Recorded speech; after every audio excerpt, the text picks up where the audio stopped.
BTC बिसायख'थिया खाथिनिफ्राय खाथिसिम सौफैनाय लोगो लोगो जेननाय आरो देरहानायनि दाजाब दानख'फोरा दावखोलाय फावसैलाय जागासिनो दङ। सोर सासेया जागोन बिटिसिनि चिफ? बबे हानजाया खुंगोन बिटिसिखौ? बिपिएफ, बिजेपि, इउपिपिएल आरो दंबावो हिरा सरनियानि गण सुरक्षा पार्टी जिएसपि। হেমন্ত বিশ্ব শৰ্মা ডাঙৰীয়া আমাক ছাপোৰ্ট নকৰিল যে আমি বিপিএফ দলে দুৰ্বল হ'ব বা বিজেপিয়ে ছাপোৰ্ট নকৰিল যে আমি দুৰ্বল হ'ব, এইটো কেতিয়াও হ'ব নোৱাৰে। আমি বেছি ষ্ট্ৰঙে কৈ আছোঁ এতিয়া যে এইবাৰ বিজেপি দলে বিপিএফ বা অন্য দলক সমৰ্থন নকৰাকৈ কোকৰাঝাৰত আমি বিজেপিৰ চৰকাৰ ৰাইজৰ আশীৰ্বাদত আমি গঠন কৰিম। এটা শক্তিশালী যেটো সরকার গঠন কৰিবলৈ গৈ আছে বিটিআৰত 14 লাখতকৈ আমাৰ সংখ্যা বেছি হ'ল।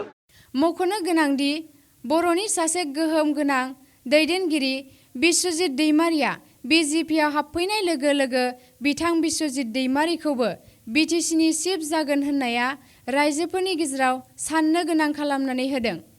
मानोना बिश्वजित दैमारिया बिसायख'थिनि बिजाथियानो नङा, अब्लाबो बिटिसिनि चिफनि सरसायाव फैनाया मेहेर गोनां जानानै दङ। बिजेपिआ बिटिसिनि बिसायख'थियाव बाहागो लानानै आसामनि गोहोगोरा मन्त्रि डक्टर हिमन्त बिश्व शर्माया बिपिएफनि आफादगिरि बिटिसिनि बारग' चिफ हाग्रामा महिलारिखौ जेरै सोंखारिनाय बेबायदिनो फिननायनि रावफोराबो मावजि सियालनिसिम सौहैबाय।